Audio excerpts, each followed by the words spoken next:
Hi guys, this is your friend Sagar and welcome back to one YouTube channel jobs update point. आज जिस तरह से weekly mock test चल रहे हैं यूनियर असिस्टेंट के और स्किल टेस्ट भी जो है वो कंडक्ट किए जा रहे हैं, तो इस बार का वीक जो था वो मॉक टेस्ट 4 के लिए था। जिस तरह से आप सभी जानते हैं कि मॉक टेस्ट के बाद मैं वीडियो बनाता हूं और वीडियो में पूरा का पूरा बताता हूं कि क्या क्वेश्चन को आपने कैसे सॉल्व करना था और क्या करेक्ट आंसर रहेगा। बिकॉज मेन मोटो जो है हमारा वो ये है कि आप मॉक टेस्ट दीजिए और उसके बाद हम जो वीडियो बनाते हैं उस पर जो क्वेश्चंस आपने नहीं किए जो आपको लगे कि ये क्वेश्चन टफ है, मुझे नहीं आते हैं, वो इस वीडियो के माध्यम से समझिए ताकि उस क्वेश्चन के कंसेप्ट जो है वो आपको क्लियर हो जाए। तो यहाँ पे आज मॉक टेस्ट 4 की वीडियो का टाइम हो चुका है और पूरे के पूरे क्वेश्चंस यहाँ पे सॉल्व करके बताऊंगा आपको। हालांकि जो क्वेश्चंस मुझे लगेंगे कि सिर्फ लर्न करने वाले हैं वो मैं डायरेक्टली जल्दी बता दूंगा, और जिस क्वेश्चंस में मुझे लगेगा डीपली समझाने वाली बात है वो समझाऊंगा। सबसे ज्यादा फोकस रखेंगे मैथमेटिक्स और कंप्यूटर में और रीजनिंग में, बिकॉज बहुत से एस्पिरेंट्स ऐसे हैं जो इन सेक्शंस को छोड़ देते हैं। तो डायरेक्टली बढ़ते हैं मॉक टेस्ट 4 के क्वेश्चन नंबर 1 की तरफ। तो बताना चाहूंगा इस बार का मॉक टेस्ट जो 4 था उसकी पहली सेक्शन जो थी हमारी वो थी general awareness with special reference to Jammu and Kashmir. तो यहाँ पे पहला क्वेश्चन पूछा गया था, the title Sadar e Riyasat for governor and prime minister for chief minister was abolished in. तो सबसे पहले थोड़ा सा डीपली जाने की कोशिश करूंगा। जम्मू कश्मीर जो थी पहले एक अलग से कंट्री हुआ करती थी, जब इसको जो है इंडिया के साथ जोड़ा गया तब जो है कुछ टर्म्स चेंज कर दी गई थी। देखिए, प्राइम मिनिस्टर पहले हुआ करता था जब ये खुद जो है कंट्री हुआ करती थी, उस टर्म को चेंज कर दिया गया था चीफ मिनिस्टर में। सदर रियासत जिसको कि गवर्नर कहा जाता है आज की डेट में, पहले सदर रियासत कहा जाता था। इन टर्म्स को कब एबॉलिश किया गया था, ये पहला क्वेश्चन पूछा गया था कि कौन ये टाइटल सदर रियासत जो कि गवर्नर के लिए यूज किया जाता था और प्राइम मिनिस्टर जो कि अभी करंटली चीफ मिनिस्टर के लिए यूज किया जाता था, इसको एबॉलिश कब गया था, इसको कब हटाया गया था। तो इसके करेक्ट आंसर की अगर बात की जाए तो ऑप्शन बी था, 1965 में जो है ये चीज एबॉलिश की गई थी। क्वेश्चन नंबर सेकंड की तरफ बढ़ते हैं। यहाँ पे क्वेश्चन नंबर सेकंड में पूछा गया था, करवा ने अमन bus service was launched between. तो जो करवा ने अमन जो बस सर्विस लॉन्च की गई थी, ये जो है मैं बता देता हूँ कि जो लॉन्च क्यों की गई थी। ये उस समय की गई थी शांति पूर्वक, जो है शांति के लिए जो है ये करवन अमन जो बस सर्विस थी वो लॉन्च की गई थी। और ये लॉन्च कब की गई थी इस क्वेश्चन में ये पूछा गया था। और क्वेश्चन नंबर सेकंड का जो आंसर था वो था श्रीनगर और मुजफ्फराबाद के बीच में। तो ये जो बस सर्विस थी जो श्रीनगर से मुजफ्फराबाद चलती थी और इसका जो मेन नाम रखा गया था, टाइटल रखा गया था, वो रखा गया था करवाने अमन, जो कि बस सर्विस थी। और क्वेश्चन नंबर थर्ड की अगर यहाँ पे बात की जाए, थर्ड क्वेश्चन था, in which century the Rajatarangini of Kalhana was compose. तो कलहाना के बारे में ऑब्वियसली अगर आप पंचायत अकाउंट असिस्टेंट है तो आपने डेफिनेटली उस समय कलहाना के बारे में डीपली पढ़ा होगा। तो यहाँ पे पूछा गया कि कौन सी सेंचुरी में जो था रजत रंगनी ऑफ कलहाना जो है वो कंपोज की गई थी। तो ये की गई थी 12th सेंचुरी में। तो इसका करेक्ट आंसर की अगर बात की जाए तो ऑप्शन 3 सी रहेगा, जो क्वेश्चन नंबर थर्ड का वो करेक्ट आंसर रहेगा। क्वेश्चन नंबर फोर्थ की बात करेंगे, which place is popularly known as Venice of east. तो वेनिस ऑफ ईस्ट जो है किस प्लेस को कहा जाता है, तो Srinagar is the correct answer, यानी ऑप्शन ए जो है वो करेक्ट आंसर रहेगा इस क्वेश्चन के लिए आपका। क्वेश्चन नंबर 5 की अगर बात की जाए, which place is known as moonland. तो बहुत बार क्वेश्चंस जो है जे ऑब्वियसली की छोटी छोटी क्लासेस में भी बच्चे पढ़ते हैं, तो यहाँ पे क्वेश्चन पूछा गया था कि मूनलैंड जो है वो किस प्लेस को कहा जाता है। तो करेक्ट आंसर की अगर बात की जाए तो लद्दाख को कहा जाता है, जो कि अब अलग से यूनियन टेरिटरी बन चुकी है। क्वेश्चन नंबर 6 की बात की जाए, which temple is known as Takht Sulaiman. तो तख्त सुलेमान जो है मैं आपको बताना चाहूंगा श्रीनगर में है, डल लेक के बिल्कुल जो है टॉप में हिल में है। तो इसका करेक्ट आंसर जो रहेगा वो रहेगा शंकराचार्य टेम्पल, यानी जो शिवजी भगवान का टेम्पल यहाँ पे आपको श्रीनगर में देखने को मिला है, शंकराचार्य टेम्पल, उसी को जो है तख्त सुलेमान कहा जाता है। अगले क्वेश्चन की तरफ बढ़ते हैं, who was known as the architect of modern Kashmir because of his constructive work in the state. तो आर्किटेक्ट ऑफ मॉडर्न कश्मीर किसे कहा जाता है, वो कहा जाता है यहाँ पे मैं आपको बताना चाहूंगा बख्शी गुलाम मोहम्मद, यानी कि option C is the correct answer for this question. Bakshi Ghulam Mohammad ji को जो है आर्किटेक्ट ऑफ कश्मीर कहा जाता है, बिकॉज इनकी कंस्ट्रक्टिव वर्क को देखते हुए जो है इनको जो टाइटल दिया गया था। क्वेश्चन नंबर 8 की तरफ यहाँ पे चलेंगे, which river the river which rises the Kamarpat hills in छोटा Nagpur plateau of Bihar and called the river of sorrow। तो the river of sorrow जो कि बिहार में जो है plateau of बिहार में है, तो उसको वो जो है वो बताना है आपको कि जो रिवर है वो कहाँ पे राइज करती है। तो इसका करेक्ट आंसर जो रहेगा वो रहेगा धौमादार, यानी कि ऑप्शन बी। और उस रिवर को जो है मैं आपको बताना चाहूंगा कहा जाता है रिवर ऑफ सॉरो। इस चीज का ध्यान रखिएगा, रिवर ऑफ सॉरो जो है वो कहा जाता है धौमादार को, बिकॉज इस तरह के क्वेश्चंस जो है वो आपको इंडियन रिवर्स या इंडियन लेक्स पे जो है वो पूछे जा सकते हैं। क्वेश्चन नंबर 9 की बात करेंगे यहाँ पे, the main river flowing in Jammu and Kashmir is. तो इससे पहले भी एक मॉक टेस्ट था, उसमें जो हमने क्वेश्चन डाला था कि मेन रिवर जो है जम्मू कश्मीर की और कौन सी है जो फ्लो करती है, और सबसे करेक्ट आंसर अगर बात की जाए इसकी तो वो झेलम रिवर रहेगी। हालांकि चिनाब जो चिनाब रिवर है वो भी जम्मू कश्मीर की एक काफी प्रसिद्ध रिवर है, बट अगर बात की जाए झेलम की तो झेलम जो है वो मेन रिवर जम्मू कश्मीर की कहलाई जाती है। आगे बात करेंगे क्वेश्चन नंबर 10 की, Indian sovereignty in sea extend up to dash nautical miles. तो कितने नॉटिकल माइल में जो है इंडियन सॉवरेनिटी जो है वो सी लेवल पे है, तो इसका करेक्ट आंसर जो रहेगा वो रहेगा ऑप्शन सी यानी कि 12। क्वेश्चन नंबर 11 की बात करेंगे, which of the following Indian state does not have any coastal border. तो कौन सी इंडियन स्टेट है इन चारों में से जिसपे जो है कोस्टल बॉर्डर नहीं है। तो करेक्ट आंसर की अगर बात की जाए तो ऑप्शन सी रहेगा यानी कि राजस्थान जो है उसमें कोई भी जो है कोस्टल आपको राजस्थान जो स्टेट है उसमें कोई भी आपको जो है कोस्टल बॉर्डर देखने को नहीं मिलेगा। उसके साथ में अगर क्वेश्चन नंबर 12 की बात की जाए, in which district the headquarter of northern command of Indian army is located. तो नॉर्थन कमांड में जो है इंडियन आर्मी का हेडक्वार्टर जो है वो उधमपुर में लोकेटेड है। तो Udhampur is the correct answer for this question यानी कि ऑप्शन बी जो है वो करेक्ट रहेगा क्वेश्चन नंबर 12 के लिए। उसके साथ में बात करेंगे, when was Jammu and Kashmir tourist development corporation establish, यानी कि JKTDC जो है उसकी स्थापना कब की गई है। तो इसका करेक्ट आंसर की अगर बात की जाए तो 13 फरवरी 1970 यानी कि ऑप्शन सी जो है वो करेक्ट आंसर रहेगा। आगे बात करेंगे क्वेश्चन नंबर 14 की, in which river Nimoo Bazgo project installed. तो नीमो बजगो प्रोजेक्ट जो है वो किस रिवर में इंस्टॉल है। तो डी ऑप्शन करेक्ट रहेगा यानी कि इंडस जो है रिवर उसमें नीमो बजगो प्रोजेक्ट इंस्टॉल है। इस चीज का ध्यान रखिएगा, जो मेन क्वेश्चंस जो हैं छोटे छोटे रहते हैं, हम इस चीज को नहीं पढ़ते हैं, बट JKSSB में इस तरह के क्वेश्चंस जो हैं वो पूछे जा सकते हैं। अगला क्वेश्चन बहुत इजी है, होप सो सभी को पता होगा, which place is known as Chhota Kashi. तो छोटा काशी किसे कहा जाता है। तो परमंडल जो है एक करेक्ट आंसर रहेगा ऑप्शन सी। हालांकि इसी में एक और क्वेश्चन पूछा जाता है, मिनी कश्मीर किसको कहा जाता है। तो वो भद्रवाह डिस्ट्रिक्ट रहती है। होप सो वो भी आप सबको जो है वो पता होगा। इसी में और भी क्वेश्चंस जो है JKSSB के देखने को मिले हैं, जैसे sugar ball of India, the sugar rice ball of J&K किसे कहा जाता है। तो इस तरह के क्वेश्चंस जो है वो आपको आने वाले टाइम पे पेपर में जो है देखने को मिल सकते हैं। अगले क्वेश्चन की अगर बात की जाए तो Jahangir build the Shalimar Bagh in Srinagar for. तो जहांगीर द्वारा जो है, देखिए यहाँ पे आपको एक और क्वेश्चन पढ़ने को मिल जाएगा। कभी हो सकता है ऐसा क्वेश्चन आपको पूछा जाए कि शालीमार बाग श्रीनगर में जो है वो किसने बनाया था। तो यहाँ पे आपको उसका आंसर भी मिल जाएगा जहांगीर। और यहाँ से ही दूसरा क्वेश्चन निकलता है कि जहांगीर ने किसके लिए बनाया था, जो क्वेश्चन में पूछा गया था। तो इसका करेक्ट आंसर था ऑप्शन ए यानी कि नूरजहां। आगे बात करेंगे क्वेश्चन नंबर 17 की। क्वेश्चन नंबर 17 में था, वेयर इज ढांडीधार फोर्ट लोकेटेड। तो ढांडीधार फोर्ट जो है वो मेरी होम डिस्ट्रिक्ट का ही है, यानी राजौरी डिस्ट्रिक्ट है। तो Rajouri district is the correct answer for this question. Question number 17 का डी ऑप्शन रहेगा कि राजौरी में जो है ढांडीधार फोर्ट जो है वो लोकेटेड है। क्वेश्चन नंबर 18 की अगर बात की जाए, J&K is leading producer of which cash crop. तो कौन सी कैश क्रॉप जो है जम्मू कश्मीर की सबसे ज्यादा जो है उत्पादन है। तो इसका करेक्ट आंसर जो रहेगा वो रहेगा सैफरन। और मैं आपको बताना चाहूंगा पैम्पर में सबसे ज्यादा जो है सैफरन की उत्पादन की जाती है, और बहुत बार क्वेश्चन भी जो है JKSSB ने पूछा गया है। देखिए मैं हर एक क्वेश्चन के साथ आपको जो है लिंक्ड किया हुआ क्वेश्चन बताने की जरूर कोशिश करूंगा कि जो कि JKSSB अपने पेपर में जो है वो पूछ सकती है। अगला क्वेश्चन की बात की जाए तो अगला क्वेश्चन जो है आपको ट्रांसपोर्ट से देखने को मिलेगा, which national highway connects Katra with Domel. तो दोमेल के साथ कौन सा नेशनल हाईवे है जो कटरा को डोमेल के साथ जोड़ता है। तो NH1C is the correct answer यानी कि ऑप्शन सी जो है इसका करेक्ट आंसर रहेगा। क्वेश्चन नंबर 20 की बात करेंगे, when did the prime minister of India prime minister Narendra Modi launched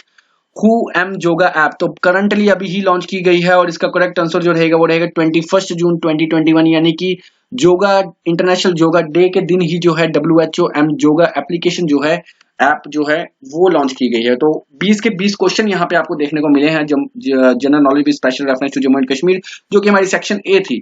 section B की बात की जाए तो कंप्यूटर सेक्शन जो है हमारी बी सेक्शन थी। तो बढ़ते हैं कंप्यूटर सेक्शन की पहले क्वेश्चन की तरफ।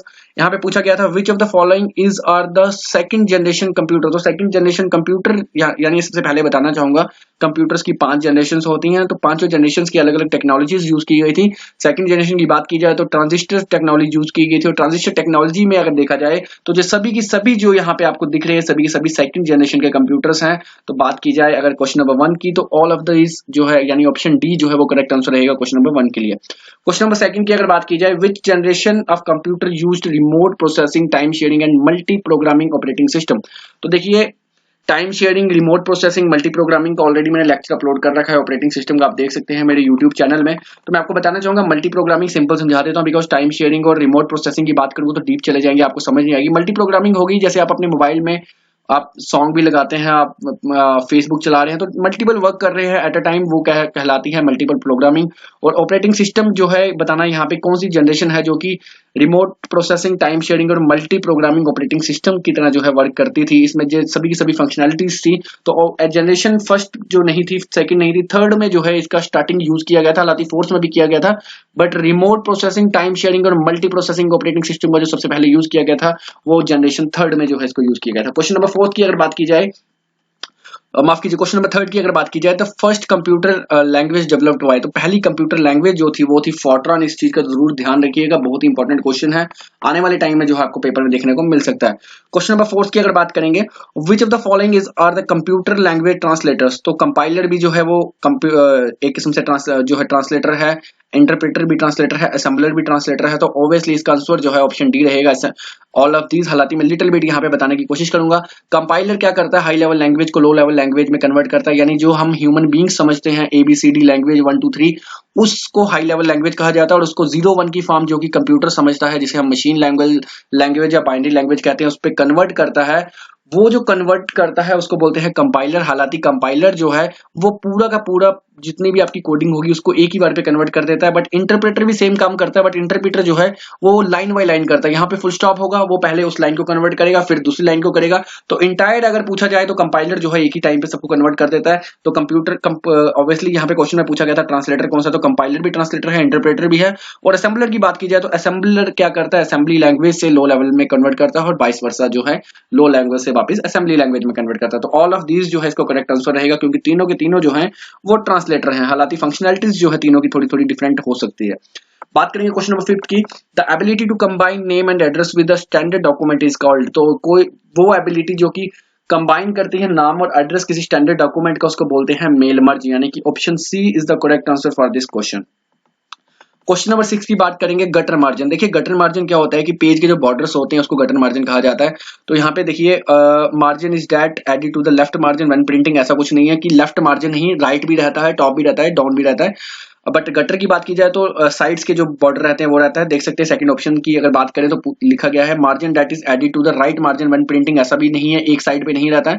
Margin that is added to the binding side of page when printing, बिल्कुल सही करेक्ट आंसर रहेगा ऑप्शन सी, क्योंकि बाइंडिंग साइड जो रहती है, जिस जहां पे पेज को बाइंड किया जाता है उसकी साइड का जो बॉर्डर होता है उसको जो है पेज गटर कहा जाता है, और गटर मार्जिन भी जो है वही कही जाता है। आप जो है अपने प्रिंटिंग, अगर आपने आपके पास लैपटॉप या कंप्यूटर कुछ भी, आप किसी भी पेज को प्रिंट करिएगा, वहां पे पेज सेटअप की जहां पे आपको कमांड दिखेगी वहां पे आपको साइड बॉर्डर्स और गटर्स देखने को मिल जाएंगे। उसी के साथ में क्वेश्चन नंबर 7 की बात की जाए, which can be used for quick access to commonly used command and tools, तो यहाँ पे बताना है आपको किसको यूज किया जाता है क्विकली जो है किसी भी कमांड या टूल को यूज करने के लिए। तो इसको करेक्ट आंसर की बात की जाए तो टूल बार जो है वो करेक्ट आंसर रहेगा, यानी ऑप्शन बी जो है वो करेक्ट आंसर। उसी के साथ क्वेश्चन नंबर 8 की बात पूछी गई है, to spell check which function key is you will press, तो स्पेल यानी स्पेलिंग चेक के लिए यहाँ पे अगर पूछा गया है अगर स्पेल चेक करना हो तो कौन सी जो है फंक्शन की आप यूज करेंगे, तो फंक्शन की जो है F7 यूज की जाती है इस चीज के लिए, F5 जो है रिफ्रेश के लिए यूज की जाती है, F6 जो है कुछ सिस्टम्स में जो है अगर बात करूं मैं पावर पॉइंट की जो प्रेजेंटेशन व्यू के लिए F6 जो है यूज की जाती है, कुछ में F5 भी वर्क करती है। मेनली अगर काम देखा जाए तो F5 जो है वो प्रीव्यू भी दे देती है और साथ में विंडो को भी जो है रिफ्रेश कर देती है आपके ऑपरेटिंग सिस्टम को। उसी के साथ में क्वेश्चन नंबर 9 की बात की जाए, विच of the following is not an operating system, तो यहाँ पे बताइए ऑपरेटिंग सिस्टम कौन सा नहीं है। तो यहाँ पे देख लीजिए विंडो जो है ऑब्वियसली ऑपरेटिंग सिस्टम रहता है, Linux is an operating system, Oracle जो है एक ऑपरेटिंग सिस्टम नहीं है। और मैं आपको बताना चाहूंगा कि ओरेकल जो है प्रोग्रामिंग लैंग्वेज में जो है इंक्लूड की जाती है। और डॉस की बात की जाए तो ऑपरेटिंग सिस्टम है, तो option C is the correct answer for this question, Oracle जो है वो ऑपरेटिंग सिस्टम नहीं है। क्वेश्चन नंबर 10 की बात की जाए, what is the maximum length of the file name in MS DOS, तो MS DOS में सबसे ज्यादा जो है फाइल नेम की लेंथ क्या रहती है मैक्सिमम, वो रहती है 8 कैरेक्टर, यानी कि ऑप्शन सी जो है वो करेक्ट आंसर रहेगा इस क्वेश्चन का। उसी के साथ में क्वेश्चन नंबर 11 की बात की जाए, what else is a command interpreter called, तो कमांड इंटरप्रेटर को जो है वो क्या कहा जाता है, उसको कहा जाता है शेल, यानी कि ऑप्शन सी जो है वो करेक्ट आंसर रहेगा। क्वेश्चन नंबर 12 की बात की जाए, which is a Linux operating system, तो लाइनक्स ऑपरेटिंग सिस्टम क्या है, इन चारों ऑप्शन से आपको बताना है। प्राइवेट ऑपरेटिंग सिस्टम नहीं है, मैं आपको बताना चाहूंगा। विंडोज ऑपरेटिंग सिस्टम भी नहीं है जे, लाइनक्स जो है जिसे आप विंडो ऑपरेटिंग सिस्टम नहीं कह सकते, क्योंकि विंडो जो है वो एक्सपी या इस तरह से रहती है, लाइनक्स का जो है अलग से रहता है ऑपरेटिंग सिस्टम। और अगर बात की जाए थर्ड की, देखिए विंडो ऑपरेटिंग सिस्टम क्यों नहीं कहलाएंगे, मैं आपको ये भी बता देता हूँ। विंडो ऑपरेटिंग सिस्टम की जो है एक तो उसका इंटरफेस काफी अलग रहता है, उस पर बिल्कुल ऐसे लेमैन भी जो है उस चीज को यूज कर सकता है। उसका विंडोज की अगर बात की जाए, इसमें विंडो एक्सपी आ जाएगी, विंडो 10 आ जाएगी, विंडो 8 आ जाएंगी, बट लाइनक्स जो है वो कोडिंग के थ्रू ही होती है। और इसमें मैं बताना चाहूंगा आपको कि ओपन सोर्स ऑपरेटिंग सिस्टम जो है वो लाइनक्स रहता है, तो ऑप्शन सी जो है इसका करेक्ट आंसर रहेगा। उसी के साथ में क्वेश्चन नंबर 13 की बात करेंगे। MIME स्टैंड्स फॉर, तो MIME की जो है एक्सटेंशन यहाँ पे पूछी गई है, इसका एक्सटेंशन रहती है मल्टीपर्पज इंटरनेट मेल एक्सटेंशन, यानी ऑप्शन ए जो है वो करेक्ट आंसर यहाँ पे रहेगा। क्वेश्चन नंबर 14 की अगर बात की जाए, तो when sender and receiver of an email are on the same system, जब सेंडर और रिसीवर जो है वो सेम सिस्टम में रहते हैं, तो वी नीड ओनली टू, हमें क्या चाहिए, आईपी एड्रेस तो ऑब्वियसली सिस्टम में रहेगा, डोमेन भी जो है जरूरत नहीं, क्योंकि आप जो है ईमेल पे वर्क कर रहे हैं तो डोमेन ऑलरेडी इंटर्ड होगी। उसके साथ ही में डोमेन के बाद यहाँ पे सर्वर्स जो है ऑलरेडी जो है वो इंस्टॉल्ड ही रहेंगे, बट आप सेम सिस्टम में काम कर रहे हैं तो आपको यूजर्स चाहिए, यानी यूजर एजेंट, यानी ऑप्शन डी जो है करेक्ट आंसर रहेगा। हालांकि मैं आपको बता देता हूँ सेंडर और रिसीवर के बारे में लिटिल बिट, जो ईमेल एंड इंटरनेट से क्वेश्चन डाला गया था यहाँ पे। सेंडर होता है जो किसी मैसेज को सेंड करता है, और रिसीवर जो होता है जो रिसीव करने वाला होता है उसको हम रिसीवर कहते हैं। और इस चीज का जो है ध्यान रखिएगा, ईमेल एंड इंटरनेट से जो क्वेश्चन जो है इस तरह के पूछे जा सकते हैं, या फिर ईमेल इंटरनेट में आपको कोई ईमेल दी जा सकती है गलत, और आपको बताना हो कि 4 ईमेल्स का ऑप्शन दिया होंगे, उनमें से सही ईमेल क्या है वो बतानी होगी। ऑप्शन क्वेश्चन नंबर 15 की बात करेंगे यहाँ पे। A program that is used to view website is called as, तो कोई भी प्रोग्राम जो वेबसाइट को व्यू करता है, यानी आप वेबसाइट सर्च करते खोल के देता है, उसको क्या कहते हैं, उसको ऑब्वियसली ब्राउजर कहते हैं। आप चाहे ओपेरा में काम कर लीजिए, गूगल क्रोम में कर लीजिए, बिकॉज वेब व्यू नहीं रहता है, स्प्रेडशीट नहीं रहती है, वर्ड प्रोसेसर भी नहीं रहता है, तो ऑप्शन ए जो है browser is the correct answer for this question. Question number 16 की अगर बात की जाए, in a computer keyboard the Alt control shift delete and insert keys are known as, तो इन कीज को क्या कहा जाता है, इन कीज को कहा जाता है स्पेशल पर्पस कीज, यानी ऑप्शन डी जो है वो करेक्ट आंसर रहेगा। आगे बात करेंगे typewriter terminal is an example of, तो आपको यहाँ पे इनपुट आउटपुट डिवाइस से जो है क्वेश्चन पूछा गया है कि टाइपराइटर टर्मिनल जो है वो किस चीज की एग्जांपल है। मैं आपको बताना चाहूंगा टाइपराइटर जो रहता है हमारा, वो इनपुट आउटपुट डिवाइस दोनों रहते हैं, तो ऑप्शन जो है इसका क्वेश्चन नंबर सी 17 का जो है आंसर की अगर बात की जाए, तो सी जो है वो ऑप्शन पार्ट इसका करेक्ट रहेगा। क्वेश्चन नंबर 19 की बात की जाए, Which of the following are the disadvantage of computer, तो यहाँ पे बताना है कि कंप्यूटर की डिसएडवांटेज क्या है। तो सबसे पहले बताऊंगा वर्सलिटी जो है इसकी एडवांटेज में आती है, वर्सटिलिटी के बाद इसके बाद डिलीजेंस जो है इसका एडवांटेज में आता है, स्टोरेज कैपेबिलिटी इसके अंदर है, जो भी इसकी एडवांटेज है। नो फीलिंग जो है वो इसकी एडवांटेज में नहीं आती, बिकॉज कंप्यूटर के पास कोई फीलिंग्स नहीं है, तो इसका करेक्ट आंसर जो रहेगा 18 का वो रहेगा आंसर डी। क्वेश्चन नंबर 19 की बात करेंगे, which function in Excel tells how many numeric entries are there, तो काउंट ऑप्शन जो है एक फंक्शन होता है एमएस एक्सेल में। अगर आप एमएस एक्सेल के यूजर हैं, कभी आपने यूज किया होगा तो आपको ऑब्वियसली पता होगा, काउंट ऑप्शन जो है वो यूज किया जाता है न्यूमेरिक एंट्रीज को काउंट करने के लिए। क्वेश्चन नंबर 20 की बात की जाएगी यहाँ पे, dash keys are present on the top row of the keyboard, तो कीबोर्ड के सबसे टॉप में अगर आप अभी भी कीबोर्ड यूज कर रहे हैं आप देख सकते हैं, या फिर लैपटॉप यूज कर रहे हैं देख सकते हैं, सबसे टॉप रो जो रहती है वो रहती है फंक्शन कीज की F1 से लेकर F12 तक। तो यहाँ पे जो रहा हमारा कंप्यूटर के 20 क्वेश्चन जो है यहाँ पे खत्म होते हैं। अगला टॉपिक हमारा आ जाता है न्यूमेरिकल एबिलिटी एंड रीजनिंग, तो देखिए बहुत इंपॉर्टेंट टॉपिक है, क्योंकि बच्चे बहुत ज्यादा क्वेश्चंस यहाँ से छोड़ देते हैं, और मेरा मेन मोटो जो है वो इसी चीज पे फोकस रहता है, इसलिए हर क्वेश्चन को जो है डीपली मैं वीडियो में बनाता हूँ। इसके पहला क्वेश्चन पूछा गया था न्यूमेरिकल एबिलिटी से, the LCM of 5, 8, 12, 20 will not a multiple of, तो इन चार जो है नंबर दे रखे थे आपको, इनका जो एलसीएम है वो किस नंबर के इक्वल नहीं है, यानी लीस्ट कॉमन मल्टीपल किस नंबर के इक्वल नहीं है वो ढूंढना था। इस तरह के क्वेश्चंस को जो है आप अगर छोटी क्लासेस की तरह करेंगे ऐसे स्लैश डाल के पूरा करके, तो काफी टाइम वेस्ट हो जाता है। किस तरह से आपको करना है इसका शॉर्टकट ट्रिक्स बताऊंगा यहाँ पे। सबसे पहले आप एलसीएम जो है इसका कर लीजिए, इसका एलसीएम 120 होता है। अगर आप मैथमेटिक्स स्टूडेंट है आपको पता है कि एलसीएम कैसे निकाला जाता है, बट नहीं पता तो बता देता हूँ। यहाँ पे मैंने इसीलिए यहाँ पे शॉर्ट करके बिल्कुल स्टेप बाय स्टेप करके बताया है आपको कि 120 कैसे आया।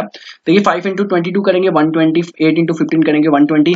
अब देखिए 120 ही क्यों किया गया, 100 क्यों नहीं किया गया, क्योंकि 100 जो है इन सबके मल्टीपल्स में नहीं आता, आप डिवाइड करके देख लीजिएगा, ना ही 110 आता है। अगर आगे जाके कहीं पे जो सभी की सभी टर्म्स का रिजल्ट मैच करता है तो वो 120 है। 120 नंबर में जाके जो है सभी के सभी मल्टीपल्स रहते हैं इसके, तो 120 जो है इनका एलसीएम रहेगा। इस तरह से एलसीएम निकाला जाता है, वीडियो देख सकते हैं यूट्यूब में अपलोडेड है बहुत सी। अब देखिए आपको जो 120 एलसीएम मिल गया, इन्होंने कहा था कि एलसीएम जो है वो मल्टीपल नहीं होना चाहिए, यानी आप इनसे डिवाइड कर लीजिए टर्म से, जिन टर्म से वो 120 डिवाइड नहीं होगा वो करेक्ट आंसर रहेगा। 120 को 3 से डिवाइड करेंगे तो सॉल्व हो जाएगा, 40 आ जाएगा।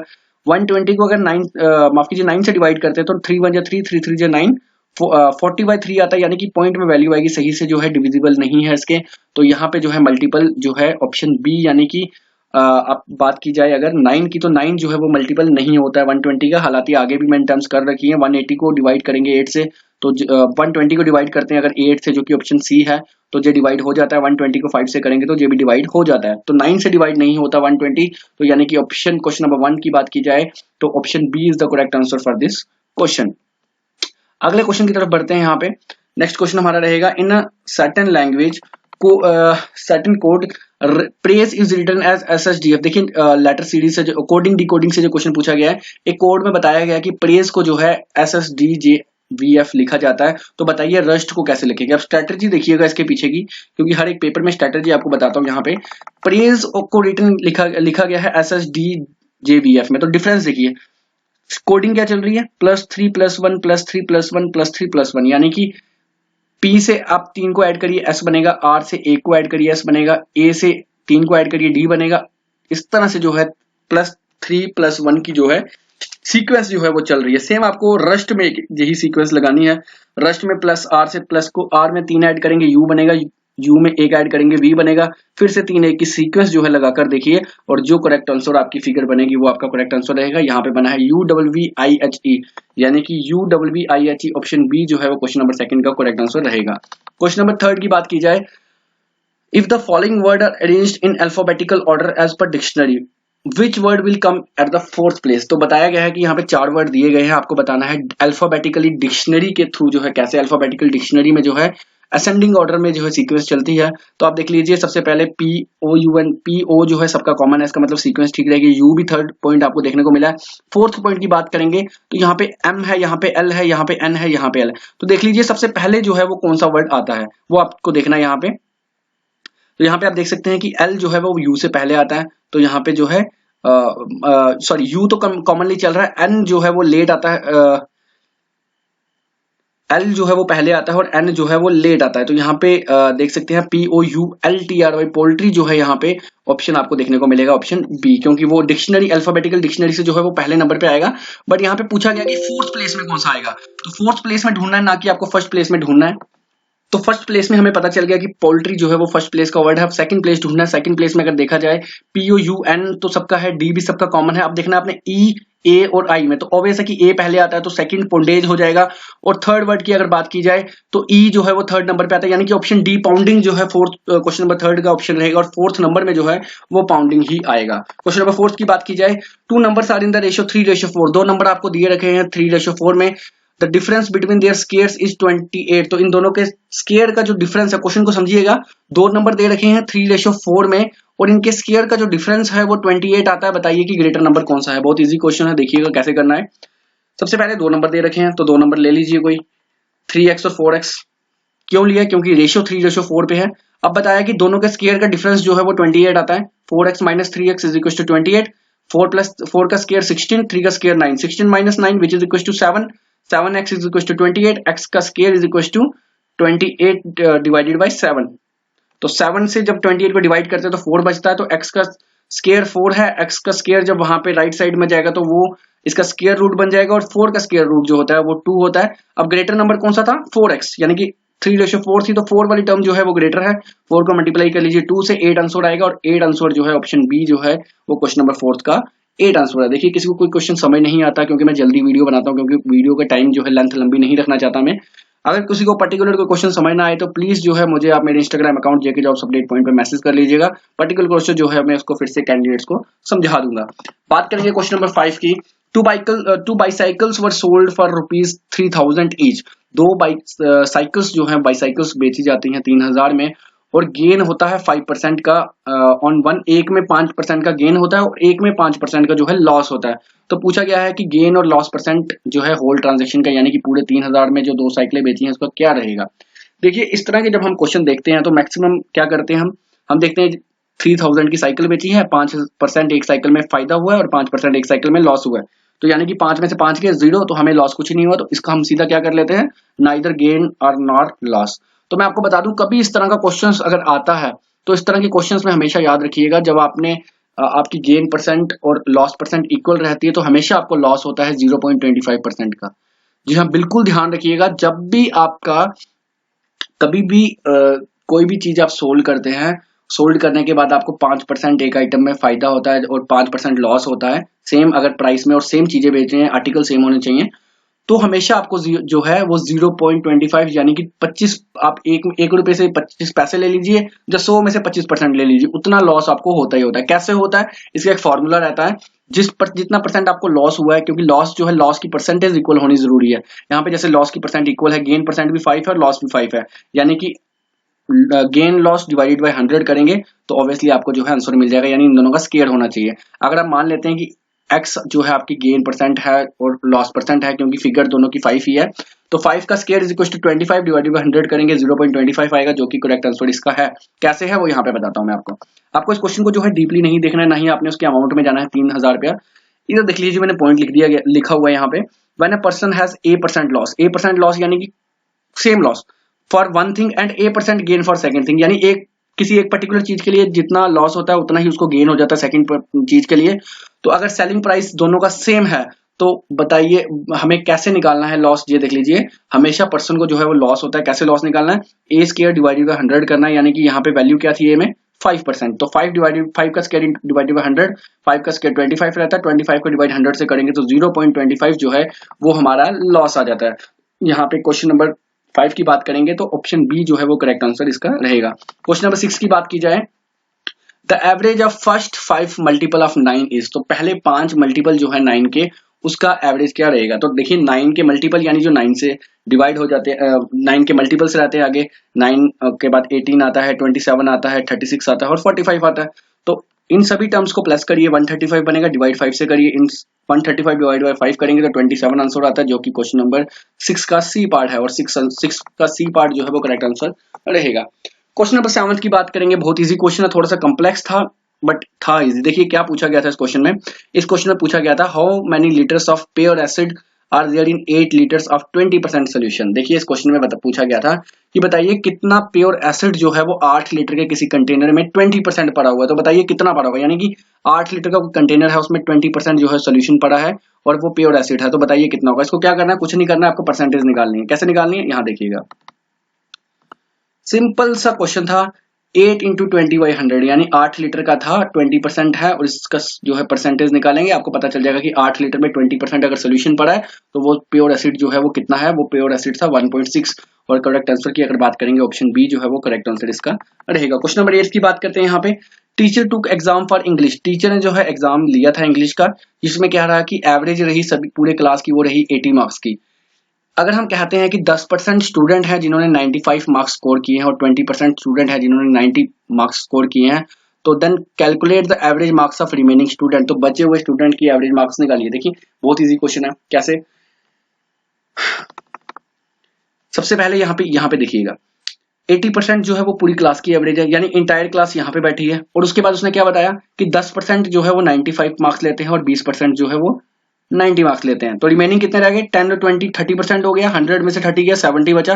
70 इंटू एक्स की फिगर हमें पता नहीं है कि, क्योंकि रिमेनिंग हमें निकालनी है कि कितने परसेंट जो है कैंडिडेट की जो है एवरेज मार्क्स हैं। तो यहाँ पे देखिए क्या बनेगी फिगर, 70 इंटू एक्स को 70x बन जाएगा, यहाँ से मल्टीप्लाई कर लीजिए, 10 इंटू 95 इज इक्वल टू 950 बन जाएगा, और साथ ही में 20 इंटू 90 इज इक्वल टू 1800 बन जाएगा, और 100 इंटू 80 इज इक्वल टू 8000 बन जाएगा। 8000 से जब आप जो है 18 9 2750 को निकालेंगे तो 5250 बच जाएगा, 5250 को डिवाइड करेंगे 70 से, तो 70 बन जाए 70, 75 जा 5250, तो 75 जो है वो रिमेनिंग हमारी एवरेज बचती है, और 75 जो है वो करेक्ट आंसर रहेगा इस क्वेश्चन का, यानी कि जो एवरेज है रिमेनिंग स्टूडेंट्स की वो रहेगी 75, यानी option C is the correct answer for question number 8।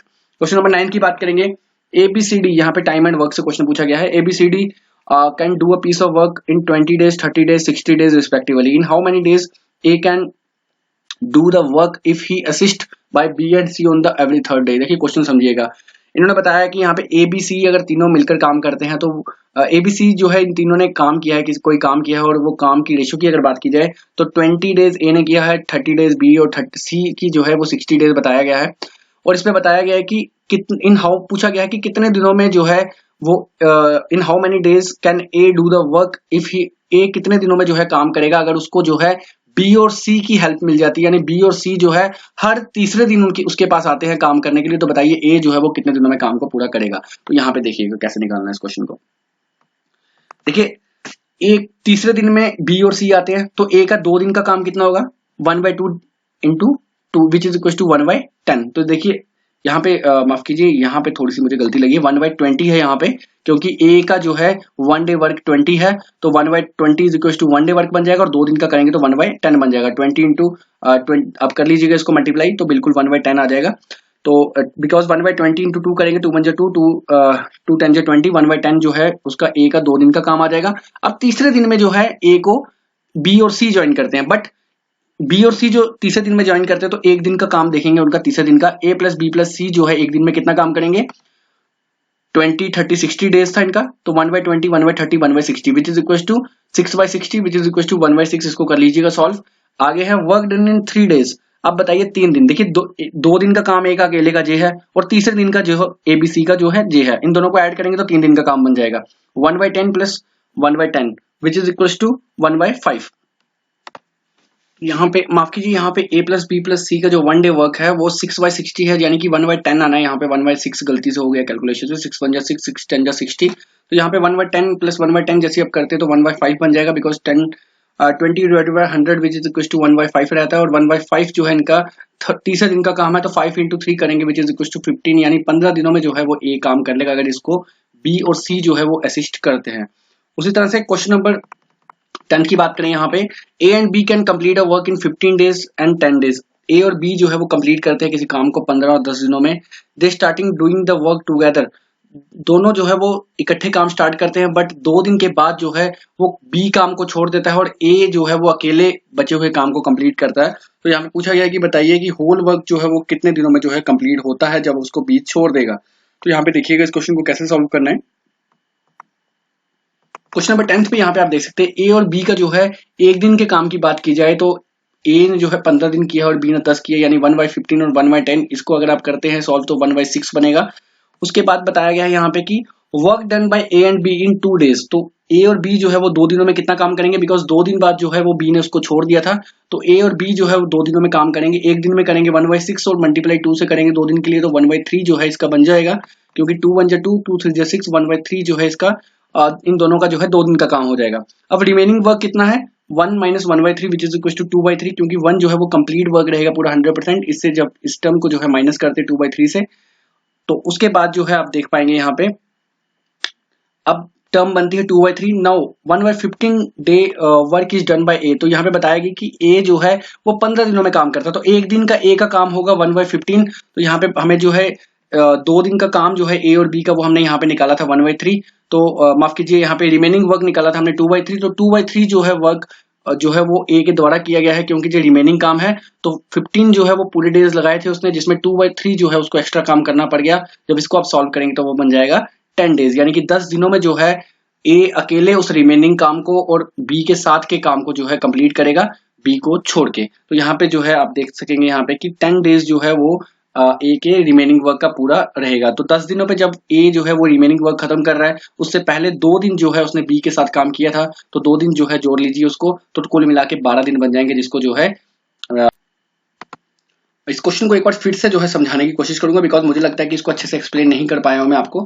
देखिए यहाँ पे मतलब पूछा गया था क्वेश्चन में कि ए और बी जो है उनके जो है दोनों काम करते हैं 15 दिन और 10 दिन करते हैं। ए 15 दिन करता है, बी 10 दिन करता है, और 2 दिन बाद जो है बी काम को छोड़ देता है।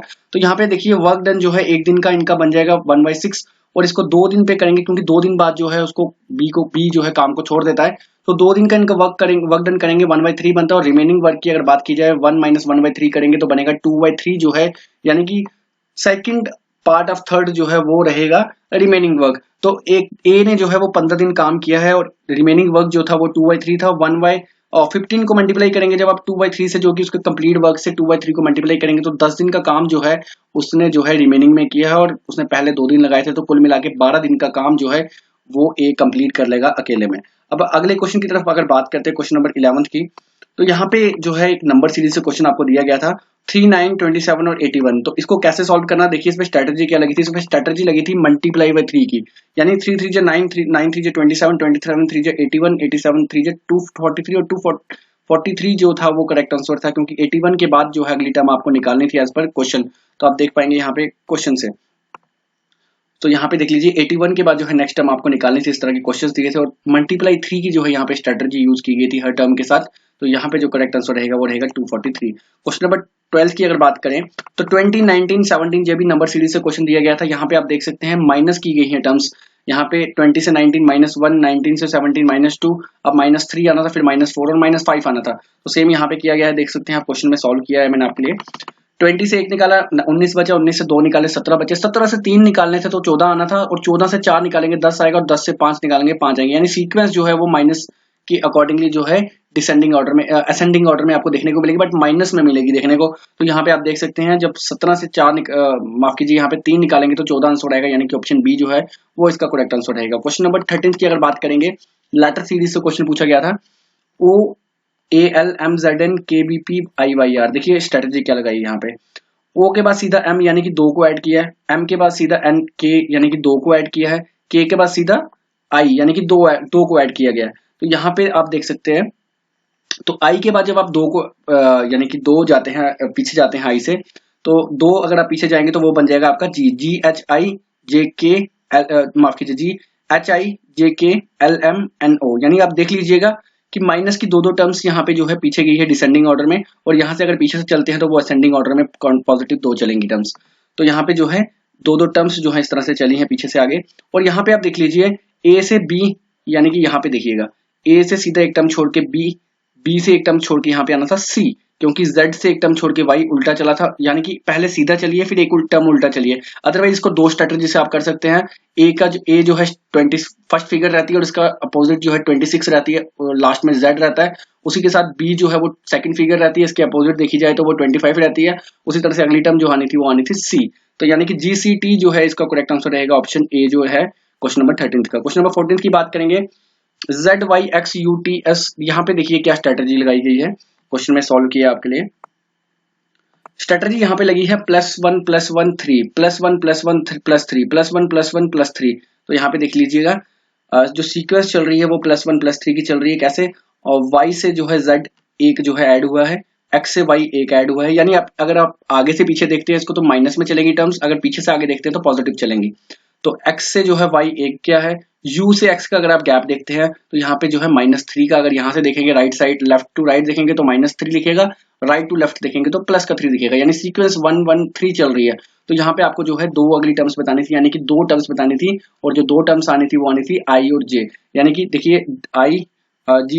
I के बाद आना था J के बाद आना था K। हालांकि उससे आगे वाली टर्म पूछी गई होती तो -3 आपको कर जो है आगे वाली टर्म लानी थी। तो करेक्ट आंसर जो रहेगा इस सीक्वेंस का वो रहेगा J और I, यानी कि ऑप्शन बी। क्वेश्चन नंबर 15 की अगर बात की जाए, Jahangir started to move towards the south and on a road and stopped after moving 42 metres. Jahangir जो है वो स्टार्ट करता है साउथ की तरफ चलना और किसी रोड में वो रुक जाता है 42 मीटर मूव करने के बाद, और उसके बाद वो लेफ्ट टर्न करता है और 22 मीटर मूव करता है। तो बताइए मिनिमम डिस्टेंस जो है वो कितना कवर करेगा और कि उसको स्टार्टिंग पॉइंट में पहुंचने के लिए। देखिए मैक्सिमम बच्चे क्या करते हैं, यहाँ पे इन दोनों फिगर्स को ऐड कर देते हैं 42 और 22 को, और बोलते हैं 1 है, क्योंकि 42 मीटर पहले चला था, फिर 22 मीटर टर्न हुआ, वापस 42 मिनट आएगा मीटर पीछे आएगा और 22 मीटर आएगा तो एक्चुअल पॉइंट में पहुंच जाएगा स्टार्टिंग पॉइंट में, जो कि ऐसे नहीं निकलेगा इसका आंसर। देखिए इस पे लगेगी पाइथागोरस थ्योरम, जो कि हम अपनी छोटी क्लासेस में पढ़ते थे, hypotenuse square is equal to base square plus perpendicular square. तो यहाँ पर देखिए जहांगीर का इनिशियल पॉइंट जे था, 42 मीटर जो है साउथ की तरफ चला, देन उसके बाद लेफ्ट टर्न किया और 22 मीटर चला। तो अब एंगल देखिएगा यहाँ पे जो एंगल बन गया हाइपोटेन्यूज जे बन जाएगा, बेस जे बन जाएगा और परपेंडिकुलर जो है जे बन जाएगा। तो अप्लाई कर लीजिए पाइथागोरस थ्योरम, क्योंकि इस क्वेश्चन में जे नहीं बताया गया है कि जिस रास्ते से गया था उसी रास्ते से वापस आएगा, उसी रास्ते से आना होगा, तो आप इनको माइनस करेंगे प्लस करेंगे तो ऑब्वियसली उतना डिस्टेंस कवर करके वो एक्चुअल पोजीशन में पहुंच जाएगा।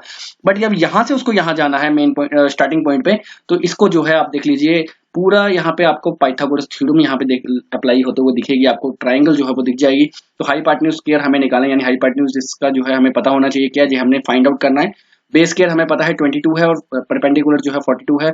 सॉल्व करिए इसको, 2248 आता है, हाइपोटेन्यूज स्क्वायर जब उस तरफ जाएगा तो स्क्वायर रूट बन जाता है, तो 47.40 जो है वो स्क्वायर रूट रहता है 2248 का, जो कि 47 जो है मीटर रहेगा एक्चुअल में। क्वेश्चन नंबर 15 का ए पार्ट। बात करेंगे 16th क्वेश्चन की। Arun walks toward south for 2.5 kilometre. Arun जो है साउथ की तरफ चलता है 2.5 kilometre. From there he goes left hand side, फिर वो लेफ्ट टर्न करता है 1 किलोमीटर चलता है, अगेन लेफ्ट टर्न करता है 1.5 किलोमीटर चलता है। तो बताइए उसकी डायरेक्शन जो है वो कहां पे होगी उसके स्टार्टिंग पॉइंट से। तो यहाँ पे देखिएगा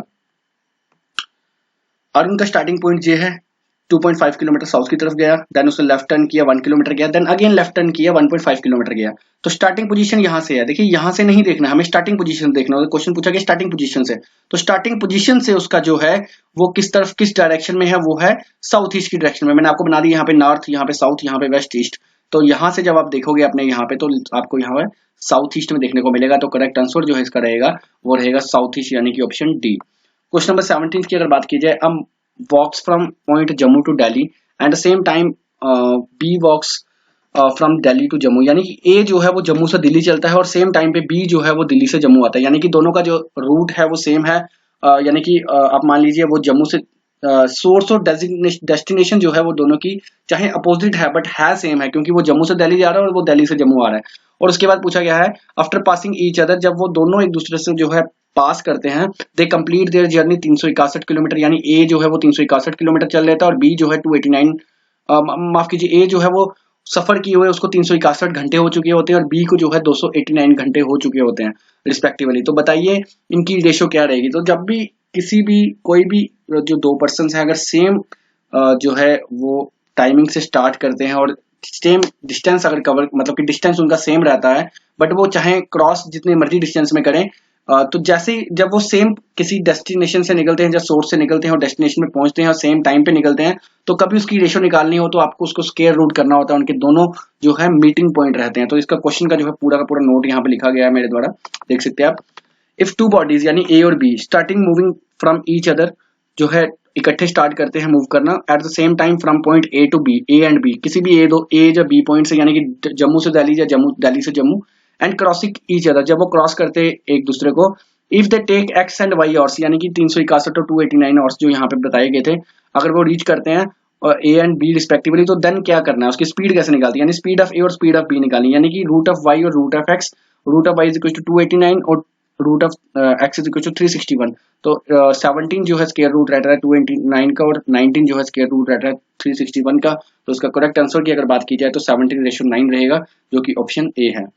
उसके साथ में क्वेश्चन नंबर 18 की बात करें, how much time does a train 125 metre long running at 60 kilometre per hour take to pass a pole. तो बहुत इंपॉर्टेंट क्वेश्चन है, इससे पहले जो है मैंने आपको जिस स्पीड डिस्टेंस वाले क्वेश्चन जो है कराए हैं, बट मैंने आपको वहां पे बताया था कि आपको मीटर से किलोमीटर में कैसे कन्वर्ट करना है, शॉर्टकट ट्रिक बताया था। बट आज हम इस क्वेश्चन में देखेंगे कि किलोमीटर से मीटर में कैसे कन्वर्ट किया जाता है।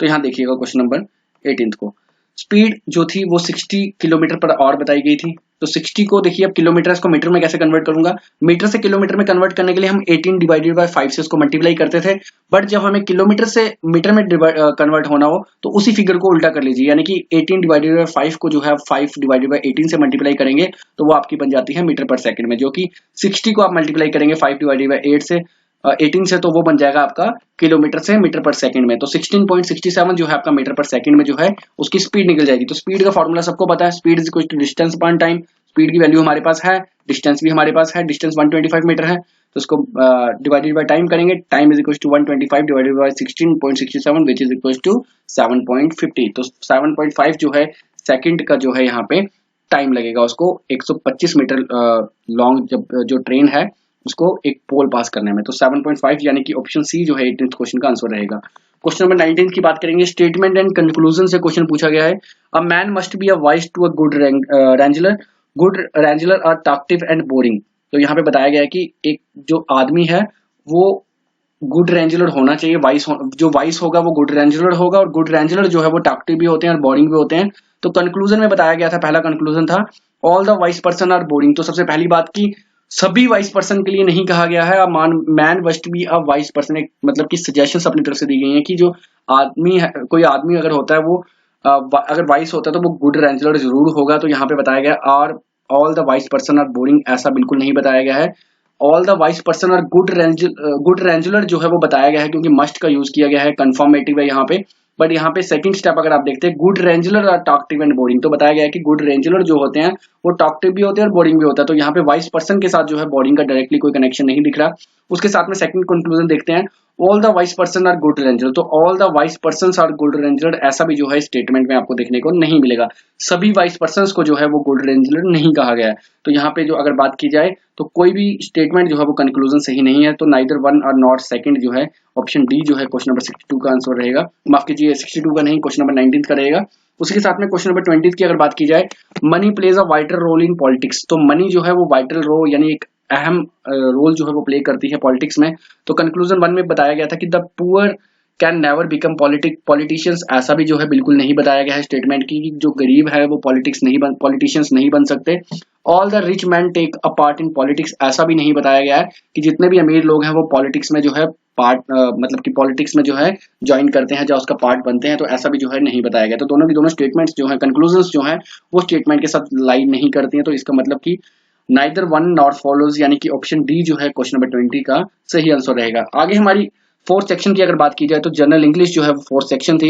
हालांकि मैथ जो है हमारा काफी ज्यादा टाइम लेता है, क्योंकि हर एक क्वेश्चन को डीपली समझाता हूं मैं। यहाँ पे क्वेश्चन नंबर 40 फर्स्ट क्वेश्चन की बात करेंगे इंग्लिश से। अब डायरेक्टली जल्दी जल्दी करेंगे इसको सॉल्व। क्वेश्चन नंबर फर्स्ट की बात करेंगे, अनडिनाइबली का जो है सिनोनियम बताना है। तो इसका सिनोनियम रहता है डेफिनेटली, यानी कि 100% कंफर्म्ड, तो जिसमें कोई आपको शक नहीं रहता उसको कहते हैं अनडिनाइबली। तो ऑप्शन बी जो है इसका करेक्ट आंसर रहेगा डेफिनेटली। क्वेश्चन नंबर सेकंड की बात करेंगे, find out the synonym of rift, rift का मतलब होता है क्रैक, तो क्रैक यानी कि ऑप्शन बी जो है यहाँ पे करेक्ट आंसर रहेगा क्वेश्चन नंबर सेकंड का। क्वेश्चन नंबर थर्ड की बात की जाए तो next train is due in 5 minutes, तो नई अगली ट्रेन जो है वो अगले 5 मिनट में जो है आ रही है, ड्यू है 5 मिनट से। तो यहाँ पे आपको बताना है कि आप नाउन यहाँ पे कौन सा है। तो देखिए नाउन बचपन में क्लासेस में पढ़ते थे, एनीथिंग प्लेस और पर्सन इज कॉल्ड नाउन। तो यहाँ पे देखिए यहाँ पे थिंग पे अगर कही जाए तो ट्रेन जो है एक आइटम मतलब कि पर्टिकुलर आर्टिकल है, तो यहाँ आइटम है, तो यहाँ पे ट्रेन जो है हमारा नाउन कहलाएगा। तो यहाँ पे पूछा भी गया था कि बताइए the next train is due in 5 minute, यानी जो अगली ट्रेन है वो 5 मिनट में जो है आएगी। तो इसका करेक्ट आंसर जो था, इसमें आपको नाउन ढूंढना था इस पूरे सेंटेंस में, तो इसका नाउन जो है वो रहेगा ट्रेन, और ट्रेन जो है ऑप्शन सी में है। तो ऑप्शन सी जो है इस क्वेश्चन का आंसर रहेगा। क्वेश्चन नंबर 4 की बात करेंगे, dash the light was so bright I had to cover my eyes, तो यहाँ पे जो है आर्टिकल पूछा गया है, तो यहाँ पे ऑब्वियस है कि इसके साथ जो है दा लगेगा। The light was so bright that I had to cover my eyes, तो लाइट जो थी वो ज्यादा ब्राइट जिस कारण से जो है मैंने अपनी आंखें जो है वो कवर कर दी थी। तो यहाँ पे जो है करेक्ट आंसर इसका रहेगा द। क्वेश्चन नंबर 5 की बात करेंगे, यहाँ पे आपको वर्ब ढूंढना है। करेक्ट वर्ब जो है द प्रोजेक्ट, देखिए इस सेंटेंस पूरा पूरा बनता है, आपने बहुत बार देखा भी होगा। The project dash in its final stage, तो आप खुद बना लीजिए यहाँ पे अगर आपको सेंस बनानी है। The project shall in its final stage, तो नहीं बनती sense. The project are in its final stage, ये भी जो है एक्चुअल में ग्रामेटिकल नहीं बनेगी सेंटेंस, क्योंकि वर्ब आपको ढूंढना है। तो यहाँ पे जो है इसको करेक्ट आंसर रहेगा D part, the project is in its final stage, जो प्रोजेक्ट है वो अपनी फाइनल स्टेज में है। तो यहाँ पे क्वेश्चन नंबर अगर हम बात करें, यहाँ पे क्वेश्चन नंबर रहेगा जे 5। क्वेश्चन नंबर 5 की अगर बात करें तो ऑप्शन डी जो है वो करेक्ट आंसर रहेगा क्वेश्चन नंबर 5 का। क्वेश्चन नंबर 6 की यहाँ पे बात करेंगे, dash sky cleared after the thunderstorm, तो स्काई के साथ हमेशा दा लगता है, यहाँ पे आपने बहुत बार देखा होगा आर्टिकल्स में, तो आर्टिकल ही पूछा गया है। तो the sky cleared after the thunderstorm जो है इसका करेक्ट आंसर रहेगा। क्वेश्चन नंबर 7 की अगर बात की जाए, प्रोनाउन यहाँ पे जो है आपको चूज करना है, to whom should I right, तो यहाँ पे जो है आपको प्रोनाउन ढूंढना है सेंटेंस से कौन सा, तो हुम जो है वो प्रोनाउन रहेगा, ऑप्शन ए जो है वो करेक्ट आंसर रहेगा इस क्वेश्चन का। क्वेश्चन नंबर 8 की बात की जाए तो आइटम में फ्रेजेस से पूछा गया है, टू क्राई वॉल्फ, तो टू क्राई वॉल्फ का रहता है टू गिव फॉल्स अलार्म, तो जो ऑप्शन डी जो है वो करेक्ट आंसर रहेगा। टू क्राई वॉल्फ को जो है वो आइटम एंड फ्रेजेस में उसको जो है स्टेटमेंट में अगर देखा जाए तो वो कहा जाता है टू गिव फॉल्स अलार्म, तो ऑप्शन डी जो है क्वेश्चन नंबर 8 का रहेगा।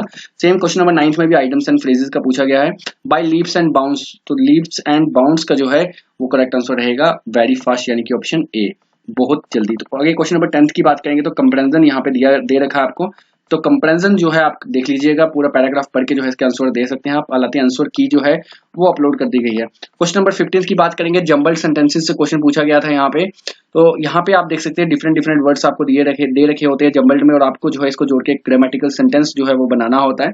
तो पहला दिया गया है, I taken have a great risk in saving हर, तो यहाँ पे भी ये देखिए सेंस नहीं बन पा रही है। A great risk have I taken in saving हर, तो ये भी जो है सेंस नहीं बन पा रही है। I have taken a great risk in saving हर, तो यहाँ पे जो है थोड़ी बहुत लिटिल बिट आपको सेंस जो है यहाँ पे थर्ड स्टेटमेंट में देखने को मिलेगी। I have taken a great risk, मैंने जो है एक बहुत बड़ा रिस्क लिया था इन सेविंग हर, उसको बचाने के लिए, तो यहाँ पे जो है सेंटेंस की सेंस बन रही है। फोर्थ अगर देखते हैं हर हैव टेकन, तो यहाँ पे जो है स्टार्टिंग में ही सेंस नहीं बन रही है, तो क्वेश्चन नंबर 15 का जो है सी ऑप्शन जो है वो करेक्ट रहेगा। जंबल सेंटेंस में आपको जितने भी सेंटेंसेस दिए रखे होते हैं उन वर्ड्स को जोड़कर जो है आपको सेंटेंस बनाना होता है, तो फिर ही जो है आपकी करेक्ट वर्ड्स जो सेंटेंस बनेगा वो ग्रामेटिकल करेक्ट होना बहुत जरूरी रहता है। तो देखिए 16 क्वेश्चन जो हमने डाला था यहाँ पे वो इसलिए डाला था कि इस तरह के जंबल सेंटेंसेस भी आपको आ सकते हैं जिसमें आपको ABCD कौन सा ऑप्शन जो है ठीक है उस अकॉर्डिंगली स्टेटमेंट बनानी होती है। तो यहाँ पे देख लीजिए, यहाँ पे दिया गया है पहला ऑप्शन अगर आप देखते हैं BDECA, तो बी यानी कि शी, डी का अगर देखते हैं तो द लोक, शी द लोकल, तो ऑब्वियसली सेंटेंस सेंस ही नहीं बनती। तो अब देखते हैं सेकंड ऑप्शन को बी, शी और सी है ब्लेम्ड, शी ब्लेम्ड, ऑब्वियसली थोड़ी बहुत सेंस बनेगी। She blame the locals,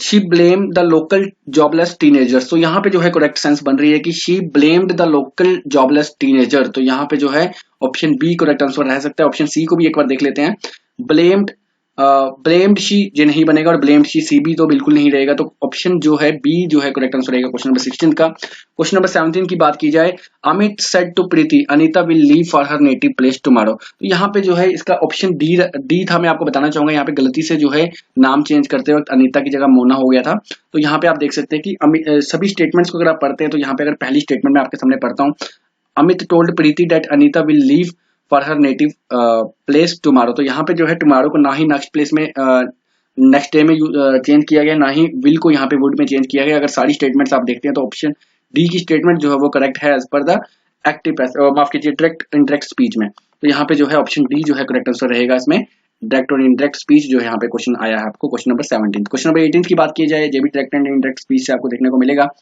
the tailor said to him will you have the suit ready for tomorrow evening, तो यहाँ पे जो है आपको डायरेक्ट स्पीच को इंडायरेक्ट में कन्वर्ट करना है, तो यहाँ पे दिया गया है द टेलर आस्क्ड हिम, क्योंकि सेड टू जो है वो कन्वर्ट हो जाएगा आस्क्ड में, सेड टू को जो है टोल्ड में भी कन्वर्ट किया जाता है, बट देखा जाता है कि क्या सजेशंस हैं या क्वेश्चनिंग की गई है या फिर रिक्वेस्ट की गई है, उस चीज को जो है देख के जो है आप इस चीज को जो है कन्वर्ट करते हैं। तो यहाँ पे पूछा गया है तो यहाँ पे आस्क्ड जो है यूज किया गया है। Will you have the suit ready for tomorrow, that he will have the suit ready by the next evening, तो यहाँ पे जो है करेक्ट नहीं बन रही है।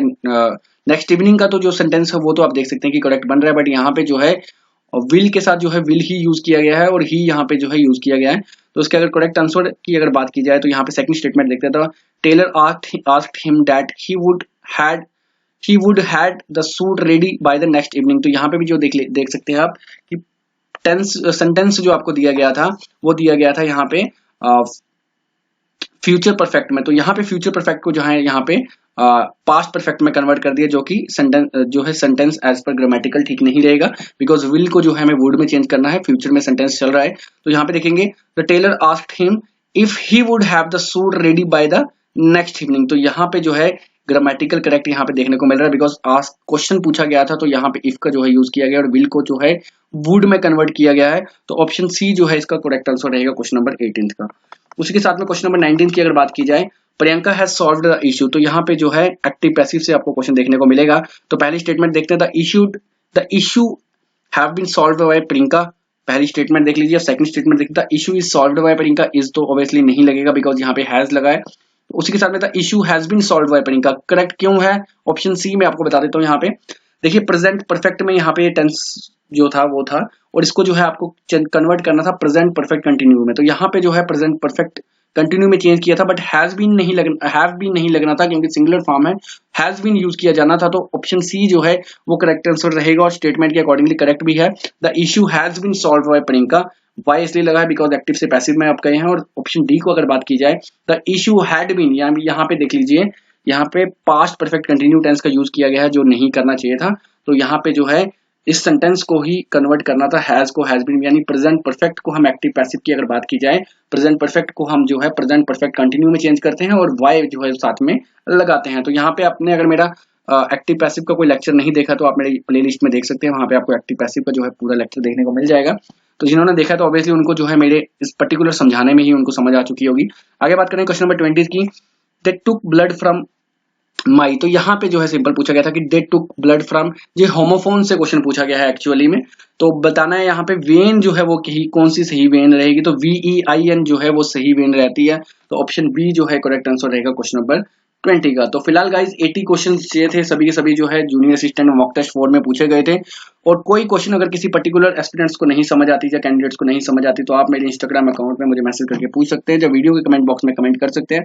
हालांकि मैं वीडियो के कमेंट बॉक्स में तो नहीं समझा पाऊंगा, बट इंस्टाग्राम में आपसे नंबर लेकर, अपना नंबर देकर आपको जो है टेलीफोनिक जो है अच्छे से समझा पाऊंगा, क्योंकि यूट्यूब में अगर मैं नंबर डाल देता हूँ तो काफी ज्यादा कॉल्स जो है मुझे आ जाती हैं। सो फिलहाल आज की इस वीडियो में इतना है। वीडियो अच्छी लगी तो लाइक कर लीजिएगा, चैनल को सब्सक्राइब कर लीजिएगा फर्दर अपडेट के लिए। नेक्स्ट वीक फिर से मॉक टेस्ट और स्किल टेस्ट के साथ मिलते हैं, और उसके बाद जो है वीडियो डेफिनेटली मिल जाएगी आपको। Thank you so much for watching this video.